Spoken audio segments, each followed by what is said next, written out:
Olá meus amigos, sejam bem-vindos a mais um vídeo do História à la carte. Hoje iremos dar continuidade aos nossos estudos acerca da arte renascentista. Iremos abordar hoje o conteúdo que é justamente a escultura do Renascimento. No Renascimento, como nós já vimos quando abordamos a pintura do Renascimento, nós já vimos que havia uma preocupação muito grande em estabelecer que os artistas renascentistas não eram simplesmente meros trabalhadores manuais. Como nós já comentamos anteriormente, no Renascimento é que surgirá justamente a ideia de que o artista é um indivíduo dotado de talento, um indivíduo dotado de elementos especiais que não podem ser comparados com os simples trabalhadores manuais. Por que isso acontecia? Justamente porque até então o artista, como nós conhecemos, esse indivíduo especial, dotado de talentos, ele não existia. Existia apenas a ideia de que ele era um trabalhador que executava trabalhos manuais um pouco melhor que os outros trabalhadores. Dessa forma, como abordamos quando falamos a respeito da pintura, havia um esforço muito grande por parte dos artistas para demonstrar que eles possuíam capacidades extremamente racionais. A racionalidade era um elemento importantíssimo para entendermos os aspectos acerca da ideia do artista. Conseguir comprovar que havia uma utilização de elementos altamente racionais dentro da arte era o ponto máximo desses artistas que estão surgindo agora. Por isso nós vimos que muitos deles vão buscar retomar elementos que já haviam sido muito bem trabalhados na época da arte clássica. Daí nós temos a retomada do classicismo. Na escultura não é diferente. Ainda era pior, digamos assim, na escultura, porque afinal de contas o escultor, este sim, executa um trabalho manual. Ele utiliza o cinzel, utiliza o martelo, utiliza-se de esculpir em pedra, em metal, ou seja, ele realmente trabalha com as mãos. E dessa forma havia uma necessidade ainda maior para o escultor provar que ele não era um reles indivíduo que trabalhava manualmente, mas que ele também possuía grandes talentos matemáticos, grandes talentos científicos, que ele também utilizava-se de racionalismo. Bom, dentro da escultura do Renascimento já eram abordadas todas aquelas características que nós abordamos quando falamos da pintura. Uma necessidade de buscar elementos clássicos, né? Afinal de contas, eles vão buscar novamente essa habilidade racional. Vão buscar ali também essa questão de trazer ali o humanismo, trazer de volta o humanismo, a importância e a valorização da figura humana, né? A forma humana como forma da beleza. E dessa maneira nós temos também os estudos da matemática. É neste quesito que, além de termos isso, nós não podemos esquecer que dentro da arte elaborada pela escultura renascentista, também eram abordadas, por exemplo, a utilização da perspectiva. Matemática, perspectiva. Aí você pode estar pensando, mas professor, quando você falou da perspectiva lá na pintura, era justamente trazer profundidade, trazer ali uma proporção. É justamente esse quesito que nós abordamos quando falamos da perspectiva. A utilização da proporção, a utilização da profundidade. Mas professor, é uma reles estátua. Aí é que tá. Com a ideia da perspectiva, a utilização da questão matemática, nós temos que as estátuas, elas passam a ser planejadas para serem observadas de pontos específicos. Elas têm compensações e até certo ponto elas sacrificam um pouco a perfeição anatômica para que as distorções da nossa visão fossem compensadas da maneira que elas fossem observadas. Como assim? As estátuas, elas são planejadas para serem colocadas em determinados locais. E quando elas são planejadas, calculadas matematicamente, suas proporções são adequadas para que elas sejam observadas daquele ponto, para que todos os elementos sejam vistos de uma maneira de uma maneira a compensar a ilusão dos nossos olhos. Dessa forma, os braços, o corpo e a cabeça, as pernas, a cabeça, os membros das estátuas, elas são levemente distorcidas, planejadas matematicamente para que compense essa distorção de nosso olhar. Dessa forma, as estátuas também são elaboradas dentro de uma perspectiva matemática. Além disso, nós temos ali, como eu comentei há pouco, o humanismo e o realismo. Dessa forma, os artistas renascentistas começam a estudar aprofundadamente a anatomia humana. Naquele período, ainda era proibido você dissecar o corpo humano para perceber o funcionamento dos músculos e dos órgãos internos. Dessa forma, alguns artistas, como falamos atrás, quando estudamos lá Botticelli dava uma distorcida nesse elemento justamente porque ele estudava a posição anatômica das estátuas clássicas gregas. Isso também será feito aqui nos escultores renascentistas. Eles estudarão algumas estátuas clássicas gregas que, como nós sabemos, elaboram um alto nível de perfeição, um alto nível de realismo. Mas, além disso, alguns escultores vão simplesmente desobedecer as regras, burlar as regras, distorcer as regras e vão simplesmente estudar os cadáveres de forma escondida. Alguns irão, por exemplo, como fazia Da Vinci, ele irá roubar alguns cadáveres, ele irá se esgueirar dentro dos necrotérios para ver como é o posicionamento dos corpos, o posicionamento dos músculos. Outros, como Michelangelo, terá o apoio de abades. Alguns abades irão simplesmente apoiar Michelangelo, permitindo que ele estudasse a anatomia dos cadáveres do hospital, que era a abadia onde Michelangelo se instalou por um período. Mas isso, meu amigo, veja só, falamos de Da Vinci, falamos de Michelangelo. Como nós já sabemos, esses dois artistas são do período final, eles são do período do Cinquecento, da Alta Renascença. Antes deles, os artistas ainda tinham muito medo, eles ainda tinham muito temor, e dessa forma muitos estudavam as estátuas. Mas o estudo de anatomia é imprescindível para entendermos essa questão do Renascimento. É justamente o estudo da anatomia, o estudo da matemática que vão trazer uma maior naturalidade. A naturalidade é um ponto central nessa escultura renascentista. Afinal de contas, a escultura tem que ser realista, mas não apenas realista como a composição anatômica e muscular. Realista também nas posturas, suavidade, leveza. Naturalidade é o que os artistas renascentistas também buscavam. Esses elementos todos aliados para trazer maior realismo, maior realismo na composição individual, formando uma escultura completa, realista, como eu disse para vocês, não apenas na composição muscular, não apenas na composição dos membros, realista também em sua aparência de vivacidade. É nesse ponto que se destaca a escultura renascentista. Aí você deve estar pensando, professor, mas como assim? Isso já não acontecia?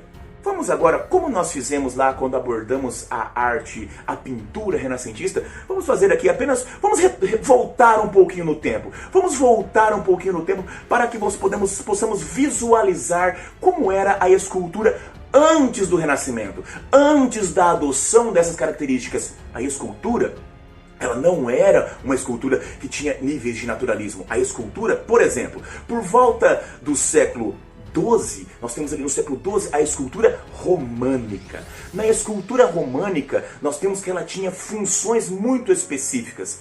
A escultura românica, graças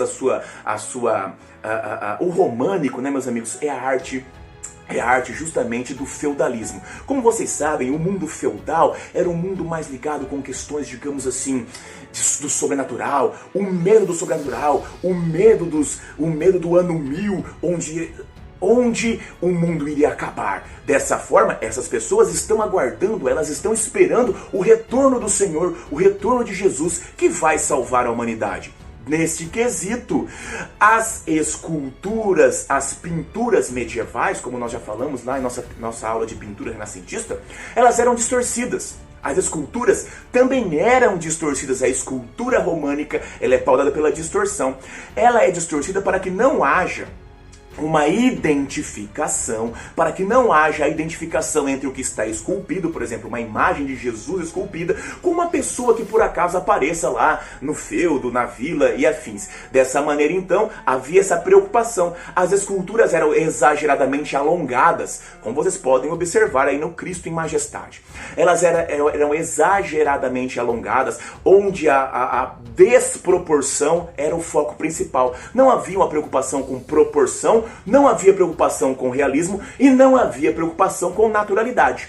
Esse é o ponto da escultura românica, por causa desse medo, dessa identificação com pessoas normais. Além disso, a escultura românica, ela era pautada para contar histórias.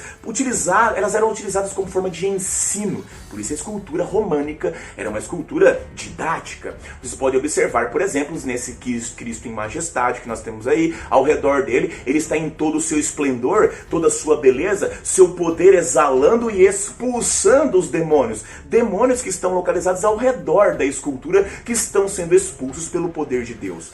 Mas não é só isso. Quando nós observamos que a escultura românica existe para contar histórias, nós temos histórias como essa. Repare nessa imagem, nesse pedaço dessa escultura que também é românica. Veja só, não há realismo, não há naturalidade, há desproporção, não há uma possibilidade de uma identificação. Mas veja, quando observamos a escultura, no seu canto esquerdo, nós vemos Jesus, Deus no caso, não apenas Jesus, Deus. E se nós observarmos da esquerda para a direita, se você observar da esquerda para a direita, você vai ver que ela conta justamente a história, de Adão e Eva no começo. Repare bem, voltemos a ela. Repare bem, nós temos ali Deus criando Adão. Depois nós temos ali mais à direita Deus retirando Eva da costela de Adão. E no extremo da extrema direita nós temos ali a serpente convencendo Eva a comer a maçã. Como nós já sabemos, nós já vimos naquele período, do período românico, período medieval, até o começo do período renascentista, toda a culpa dos pecados é sempre de Eva. Então, meus amigos, vejam que no período românico, a desproporção, a falta de naturalismo, a falta de realismo é o que impera. Quando saímos do período românico e adentramos o período gótico, século XIII já, nós temos ali, por exemplo, o período gótico, as pessoas já com a retomada do comércio, uma vida mais urbana, as pessoas já vivendo mais no retorno das cidades, nós temos que as pessoas abandonam um pouco suas superstições. Dessa forma, abandonando um pouco suas superstições, não precisa mais haver tanta distorção, não precisa mais essa preocupação. Nesse quesito, as esculturas voltam a ter um certo grau de realismo, mas é um certo grau, não são realistas. Reparem que são esculturas sem naturalidade, são esculturas sem leveza, sem suavidade. Não são esculturas que nos dão a ilusão de serem uma escultura viva. Claro, elas estão muito melhor, muito mais bem elaboradas do que a escultura românica, mas a escultura gótica que nós estamos observando agora, a escultura gótica ainda possui muitos vícios entre aspas, muitos detalhes que ainda são muito medievais. Ainda existem esculturas que estão distorcidas. Como assim esculturas distorcidas? Observem essa Pietà. Veja que o corpo do Cristo nos braços de sua mãe ainda é um corpo exageradamente alongado. Veja que ele é ainda desproporcional. Então, meus amigos, perceba, por mais que a escultura gótica tenha melhorado, a escultura gótica ainda tem muitas desproporções. E é justamente neste ponto de virada, onde nós temos uma escultura que ainda não tem naturalidade, que ainda não tem realismo, que vai surgir um indivíduo, que vai surgir um escultor, que tal qual Giotto na pintura foi a transição do gótico para o renascimento, na escultura este indivíduo também será a transição onde ele irá começar a abandonar elementos que são medievais, irá começar a abraçar, a adotar elementos que são renascentistas, começará a adotar aquelas características que nós vimos antes, começará a adotar justamente elementos pautados pela naturalidade, elementos pautados pela proporção, elementos pautados justamente pelo realismo. Estamos falando de Lorenzo Ghiberti. Lorenzo Ghiberti, meus amigos, foi o mais importante escultor ali do período do Trecento. Mais uma vez, nós estamos falando ali do Trecento, o período inicial da Renascença, onde nós temos ali que, paulatinamente, os artistas que viveram nesse período vão justamente abandonando técnicas que eram góticas, técnicas que eram medievais e vão adotando técnicas mais próximas do Renascimento. Ghiberti foi justamente esse indivíduo. Justamente na escultura ele foi esse indivíduo. Ghiberti, ele era um indivíduo que não apenas trabalhava esculpindo a pedra, no caso o mármore, né? Trabalhava como fundidor, trabalhava como fazendo esculturas em metais. Ghiberti viveu ali, apesar de não ter nascido em Florença, é justamente em Florença que nós teremos as suas principais obras. Mais uma vez, não podemos esquecer, Florença, Trecento, Quatrocento, centro irradiador do Renascimento, indiscutivelmente o ponto central do Renascimento, graças, lembre-se, à família Médici. Nós já abordamos isso bastante quando falamos sobre a pintura do Renascimento. Porém, Ghiberti, a sua obra é pautada justamente por elementos que, como nós falamos, ele é a transição do que é medieval para o que será renascimento. Ghiberti, ele possui ainda em sua obra características do que vai ficar conhecido como gótico tardio ou gótico internacional. Porém, ele vai cada vez mais abandonando aquela frieza, abandonando aquela aspereza da escultura gótica e vai cada vez mais adotando obras mais naturais, ele vai adotando obras mais realistas. Ainda não era o indivíduo capaz de trazer uma obra realista plenamente, obra totalmente naturalista, né, onde nós tínhamos ali que ela tinha suavidade. Não era isso, mas a sua preocupação em adotar esses elementos é o que abre as portas justamente para esse tipo de arte. Ghiberti, como falei para vocês, ele vai ficar famosíssimo por grandes obras que ele vai trazer na cidade de Florença. Vocês podem observar esses elementos que estamos falando da suavidade, da naturalidade adotada por Ghiberti, quando observamos justamente sua obra intitulada João Batista. João Batista, ao observarmos essa obra, vocês podem observar que os drapeados das roupas já caem com maior naturalidade. A barba, o olhar de João Batista, ele é muito mais próximo da realidade. Porém, o João Batista de Ghiberti ainda mantém uma certa pose, uma certa austeridade que ainda é muito forte ainda os elementos góticos. Então você vejam que, por mais que nós já tenhamos uma maior naturalidade, ainda existe na obra de Ghiberti muita austeridade que dessa forma retira ali essa questão de ele ser plenamente renascentista. Bom, nós temos além de João Batista, podemos observar a obra de Ghiberti, que é o São Mateus. Mais uma vez, reparem nos elementos do São Mateus. Reparem como que o São Mateus já é uma obra feita em bronze, né? Nessa obra nós podemos observar os detalhes, a suavidade maior presente em sua obra. Porém, o maior destaque, o destaque da obra de Ghiberti, indiscutivelmente vai ser justamente as portas, os portais que ele fez para o batistério de Florença. O batistério de Florença são chamados, que Ghiberti elaborou, são justamente as principais obras que ele realizou, os portais do paraíso. Naquele momento, nós temos ali que nós tínhamos a igreja de Santa Maria del Fiore e logo à frente da igreja de Santa Maria del Fiore nós temos ali um local destinado apenas para o batismo, daí justamente o nome batistério. Ghiberti vai vencer uma concorrência, né, um concurso do qual os Medici irão fazer para elaborar esses portais. Ghiberti apresenta um projeto e dessa maneira ele vence a concorrência e vai levar ali, se não me engano, 20 anos para terminar os portais. Mas são tão maravilhosos os portais que Ghiberti realizou que no futuro, Michelangelo vai dizer que Ghiberti foi realmente abençoado para fazer os portais. E aí nós temos que esses portais irão ser conhecidos como Portas do Paraíso, ou Portais do Paraíso do Batistério. Vejam só quando nós temos aqui, por exemplo, o Portal do Paraíso, né, do Batistério de São João. Reparem aqui que ele é formado justamente por 10 imagens de um... Gente, esse é um dos portais, né? Uma das portas. Nós temos várias portas ali, mas essa é uma delas. Ele é formado justamente por 10 painéis, onde nós podemos observar imagens bíblicas. Reparem que nós podemos observar grandes aqui, né? Detalhes. Veja só, gente, nesse zoom que nós demos aqui, nesse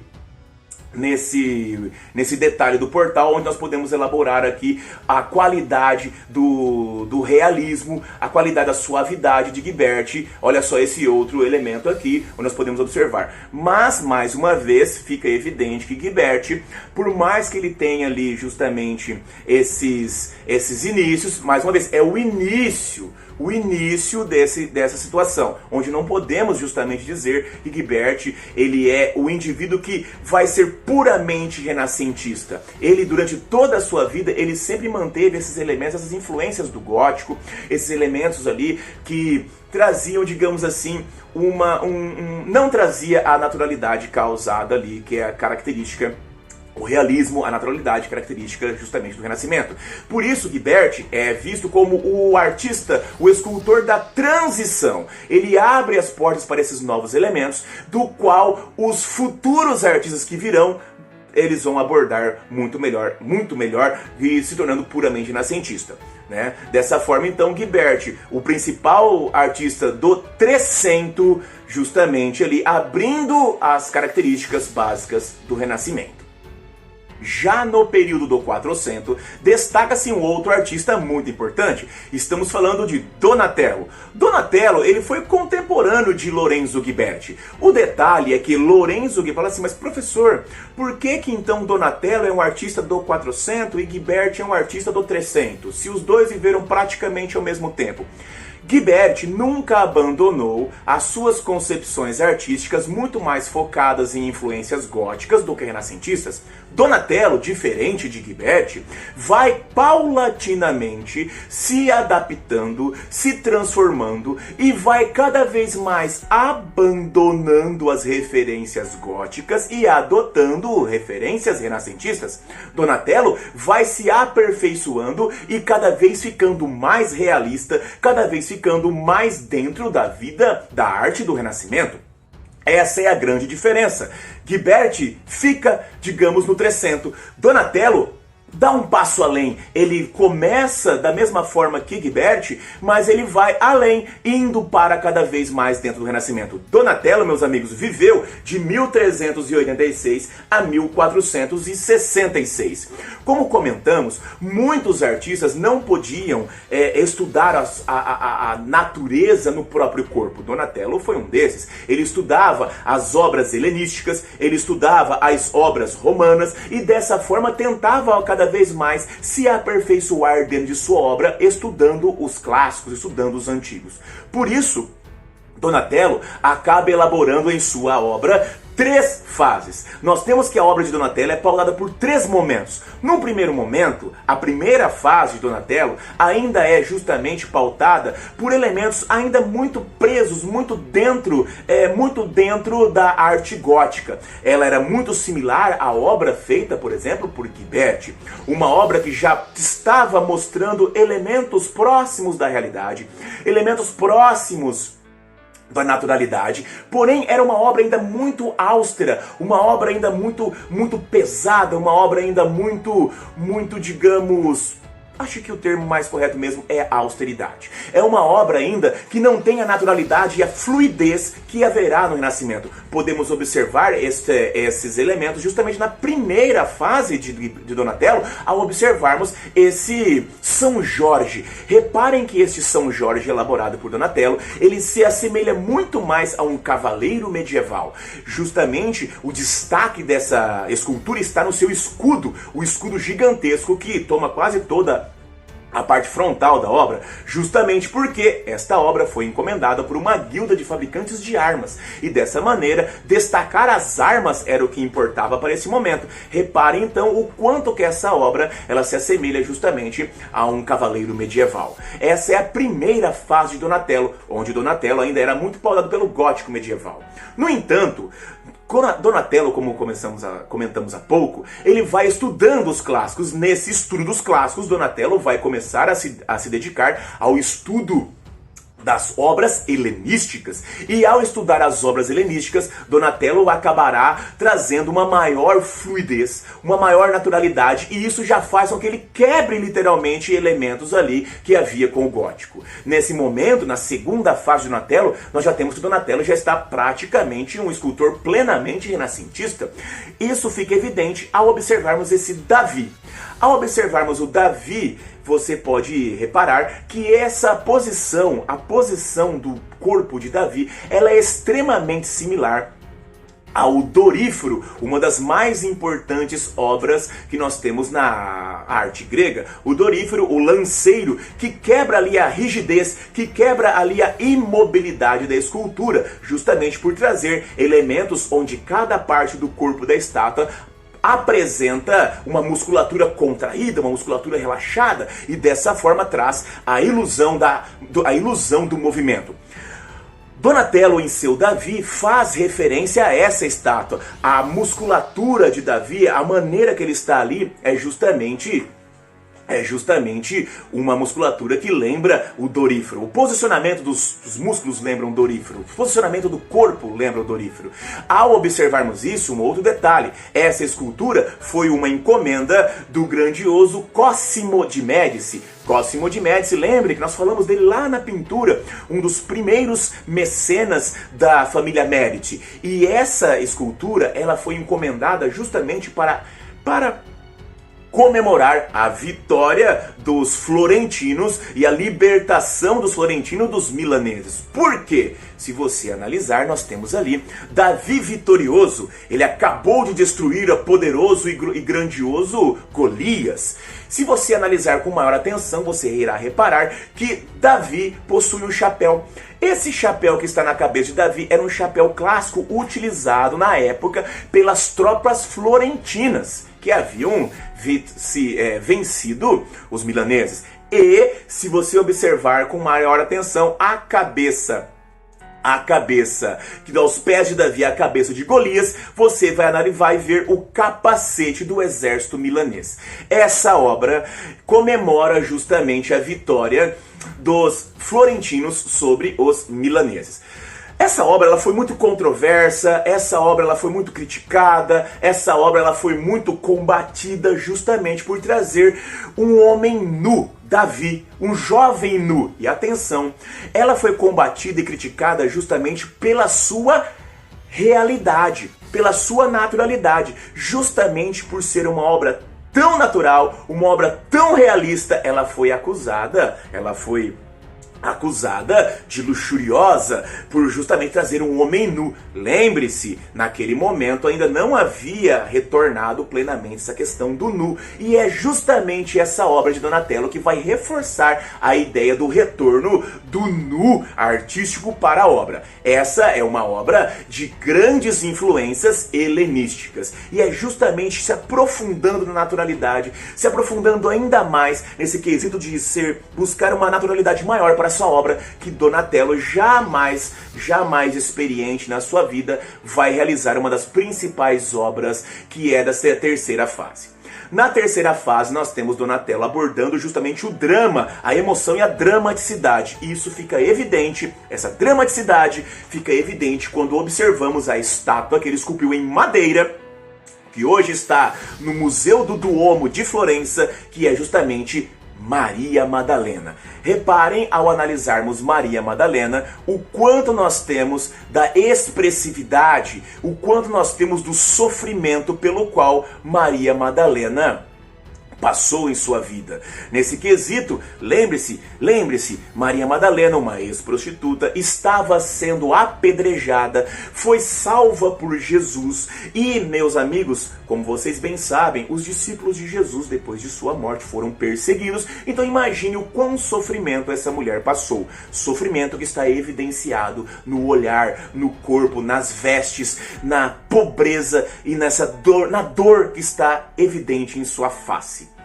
Donatello fez obras importantíssimas. Donatello, além de ser o indivíduo responsável pelo retorno do nu, como acabamos de falar, com o Davi vitorioso, nós temos que ele também é responsável por fazer uma das obras mais importantes de sua época, que vai também retornar uma outra capacidade escultórica, que é justamente as esculturas equestres. Donatello esculpiu o Monumento Equestre de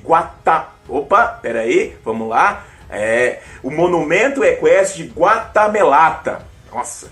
O Monumento Equestre de Guattamelata. Reparem, meus amigos, que até então não haviam esculturas de tão grandes proporções de figuras equestres. Donatello é justamente o responsável por retomar essa forma de escultura, que depois voltará com tudo. Nós temos ali que depois Da Vinci vai fazer também esculturas equestres, e enfim, nós temos grandes retomadas ali. Fechamos nossas artes de Donatello, lembrando, Donatello, meus amigos, ele sim, começou gótico, mas terminou puramente renascentista. Donatello abre e entrega-nos uma escultura renascentista, pautada por naturalidade, estudos anatômicos, com grande grau de realismo. Isso então nos deixa... podemos observar justamente o alto nível de evolução que Donatello alcança. Dessa forma, Donatello é, ao final de sua vida, um escultor pura e plenamente renascentista. No 400, ainda temos de destacar a figura de Andrea del Verrocchio. Professor, mas você já falou de Verrocchio? Sim, falei do Verrocchio pintor. Mas lembre-se, nós vimos lá até aquela lenda, né? Aquela lenda que o Vasari nos conta, de que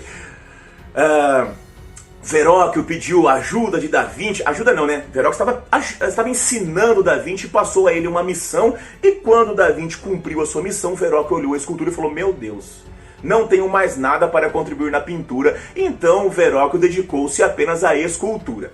Nós não vamos retomar e explicar novamente Verrocchio. Nós temos lá o vídeo da pintura explicando bem sobre Verrocchio. Mas na escultura, Verrocchio também alcançou um alto nível de habilidade. Você se lembra que Verrocchio era um pintor dos mais altos níveis, e na escultura ele também manterá essa qualidade extrema que nós vimos antes.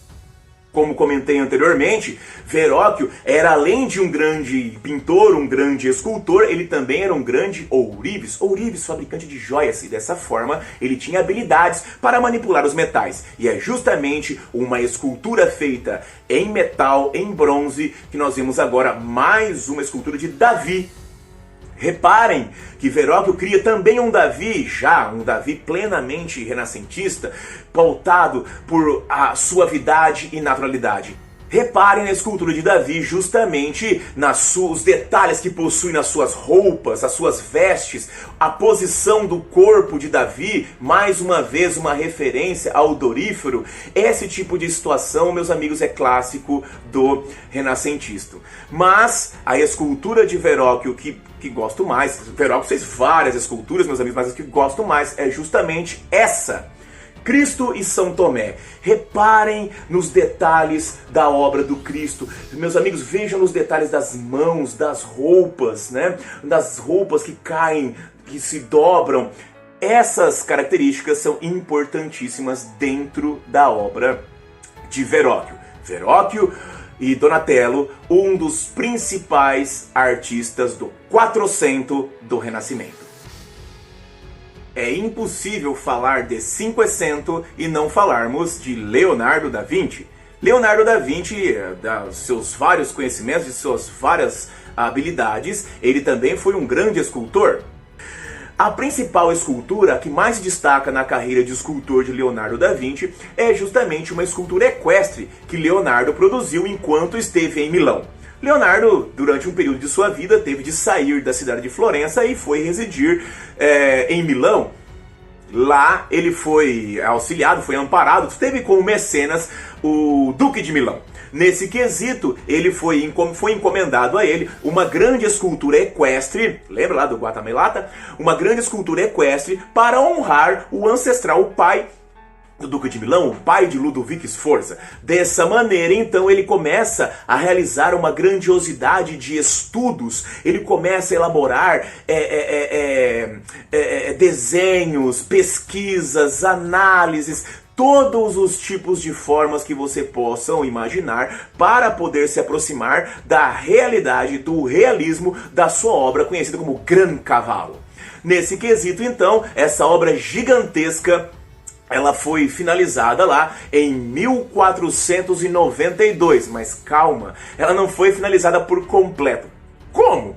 Muito bem, em 1492, Leonardo da Vinci apresentou, baseado em seus estudos de anatomia equestre, baseado em suas análises de anatomia equestre, ele apresentou uma escultura em argila, que seria o molde, seria a base para que Leonardo elaborasse a original em bronze. Nesse quesito, Ludovico então separou para ele 17 toneladas de bronze para que ele pudesse elaborar e produzir definitivamente a grandiosa escultura do Gran Cavalo. Nesse ponto, temos um problema. Leonardo nunca vai finalizar essa obra. Mais uma obra que Leonardo não finalizou. Por que não irá finalizar? Porque Milão começa a sofrer um ataque externo, Milão começa a sofrer a ameaça de invasão. Ludovico então se vê obrigado a usar o bronze não para fabricar a estátua de Leonardo, mas para fabricar canhões, e dessa forma utiliza-se o bronze separado para a estátua para fazer canhões. Infelizmente nós temos que Milão será tomada, Milão será invadida, tanto Ludovico, enfim, todos os indivíduos ali, inclusive Leonardo, vão ter que fugir da cidade, e dessa forma, quando adentram a cidade, os franceses invadiram.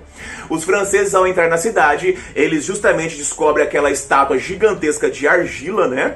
E nesse ponto usam o molde de argila, para treinar tiro ao alvo. Então nós temos que a estátua de Leonardo vai ser destruída. Porém, hoje nós temos réplicas, hoje nós temos cópias da estátua de Leonardo que foram obtidas justamente através dos escritos, das descrições e principalmente através dos estudos de anatomia. Por isso nós podemos observar essa estátua hoje, que era provavelmente o modelo, que era provavelmente o resultado que seria a estátua que Leonardo planejou lá no período. Nesse momento, então, nós temos que Leonardo é conhecido como um bom escultor. Porém, meus amigos, lembre-se, Leonardo era mais um artista importante que havia no Renascimento. Ele não era naquela época tão glamourizado, tão cheios de fãs como nós temos hoje em dia. Mas, no período do Renascimento, havia um indivíduo que era visto em vida como o maior e melhor artista de todo o Renascimento. Ele era visto como um incrível pintor, era visto como um incrível escultor, porém, ele se via apenas como um grande e grandioso escultor. Ele se achava, na realidade, um escultor e desdenhava, não queria elaborar pinturas, apesar de ter elaborado muitas pinturas. Estamos falando de Michelangelo de Buonarroti. Mais uma vez, lembremos, Michelangelo de Buonarroti, ele é tido como o maior e mais importante artista do Renascimento ainda em vida.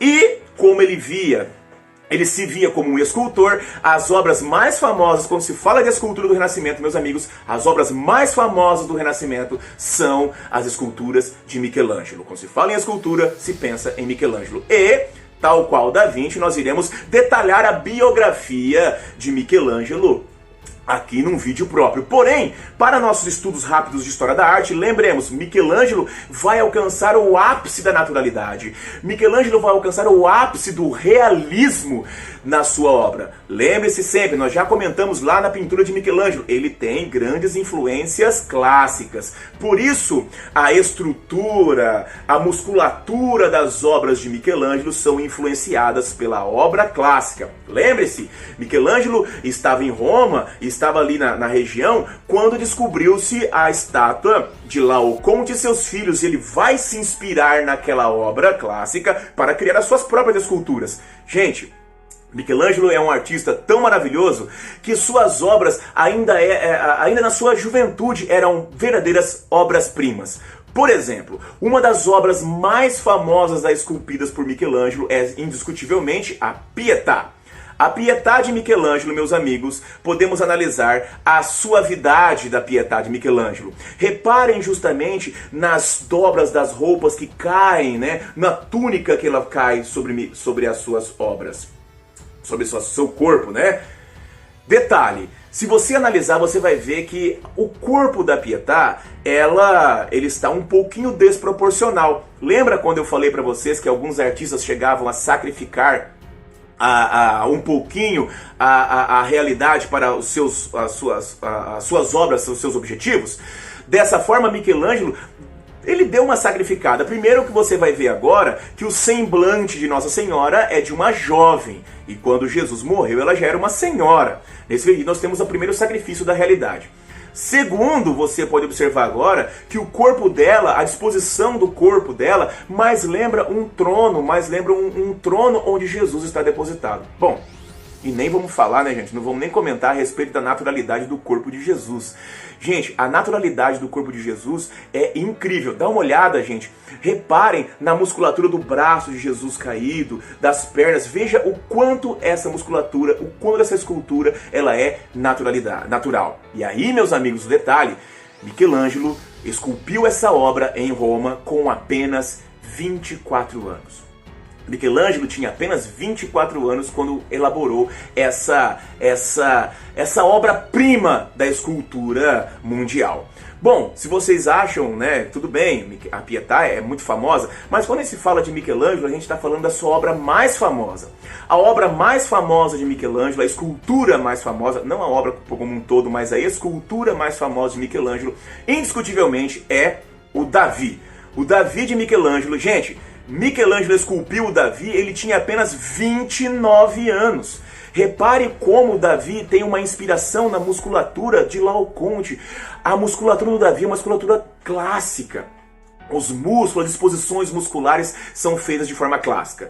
Agora, se você analisar com mais calma, lembra quando nós falamos lá no passado, vimos a pintura da Vênus, do nascimento da Vênus do Botticelli? Aqui no Davi é muito similar. Michelangelo planejava que a estátua de Davi ficasse no alto, muito no alto, em um dos detalhes da igreja de Santa Maria del Fiore. No entanto, ela não vai acabar ficando lá. Porém, olha só que interessante, se você olhar com cuidado, a cabeça da estátua de Davi ela é muito grande. O braço direito de Davi que está esticado tem as mãos muito grandes. A própria mão do braço esquerdo de Davi ela é muito grande. Então, meus amigos, veja só, por que assim? Michelangelo errou? Não, gente, Michelangelo não errou, mas Michelangelo, ele distorceu a realidade, distorceu a proporção, justamente para que essa proporção fosse vista com perfeição do alto da igreja. Só que como nós a observamos do chão, nos salta aos olhos esses erros, essas desproporções. Dessa forma, então, perceba que a utilização da matemática, da escala matemática, é imprescindível nessa estátua. Dessa forma, veja o quanto que Michelangelo ele já está ali no ápice das qualidades, das habilidades renascentistas. Porém, nós temos ali que Michelangelo, segundo a tradição, a estátua que Michelangelo mais se orgulhou não foi nem a Pietà e nem o Davi. A estátua que Michelangelo mais se orgulhava de ter produzido é justamente Moisés. Moisés, meus amigos, é uma das estátuas que está justamente na tumba do Papa Júlio II. Originalmente, Michelangelo foi para Roma, contratado por Júlio II para esculpir a sua tumba. Ele iria fazer 40 estátuas, né? Mas aí no decorrer da história, no decorrer do tempo, o Papa Júlio II retirou Michelangelo da construção de sua tumba para poder pintar lá o teto da Capela Sistina. E isso aí vai ser um dos motivos de que Michelangelo e o Papa Júlio entraram em vários conflitos.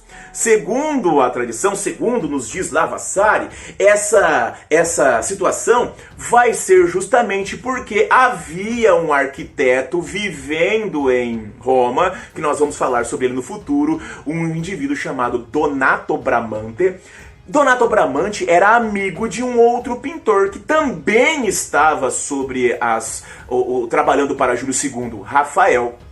Dessa forma, Donato, que tinha um contato muito grande com Júlio II, convenceu o Papa de que fazer uma escultura, fazer uma tumba ainda em vida era arrogância. Dessa forma, convenceu o Papa a parar o projeto da tumba, que Michelangelo executava, para executar o teto da Capela Sistina, que Michelangelo não gostava de pintar. Segundo a fofoca feita por Vasari, isso aconteceu porque Bramante tinha um plano de queimar o filme de Michelangelo perante o Papa e dessa forma somente Rafael ficar trabalhando em Roma. Atenção, não era Rafael que estava fazendo isso não. Rafael não era um cara dessas coisas, desses planos, dessas coisas. Mas Bramante queria queimar o filme de Michelangelo. Pessoal, dessa forma então, nós temos ali que foram anos e anos para Michelangelo terminar a tumba de Júlio II. Quando Michelangelo terminou a tumba de Júlio II, o Papa já havia falecido há alguns anos, e daquelas 40 esculturas que ele iria fazer, somente 3 foram feitas. E ao centro da tumba, a escultura que Michelangelo mais gostou, mais se orgulhou, Moisés. Nesse quesito então, meus amigos, veja só que nós temos ali Michelangelo sendo o ápice, o auge, o máximo dessa escultura renascentista. Perceba então, meus amigos, que nós temos ao longo dos períodos do Renascimento, nós temos ali lá no 300, Lorenzo Ghiberti, nós temos no 400, Verrocchio, nós temos no 400, Donatello, nós temos no 500, Leonardo e Michelangelo. Meus amigos, a escultura renascentista, ela é uma das esculturas mais referenciadas e o legado dos renascentistas está conosco até hoje. Dessa forma, meus amigos, finalizamos aqui esses estudos acerca da escultura do Renascimento. Mas calma que nossa série sobre arte renascentista ainda não terminou. Falta a última etapa. Nós iremos abordar a arquitetura. Porém, finalizamos por aqui. Meus queridos amigos, não se esqueça, se esse vídeo te ajudou, se esse vídeo foi interessante, assine o canal, ative o sininho e ajude o História à la Carte a se tornar um canal que possa ajudar muito mais pessoas além de você próprio. Um grande abraço, meus amigos, vida longa e próspera e até a próxima. Tchau, tchau!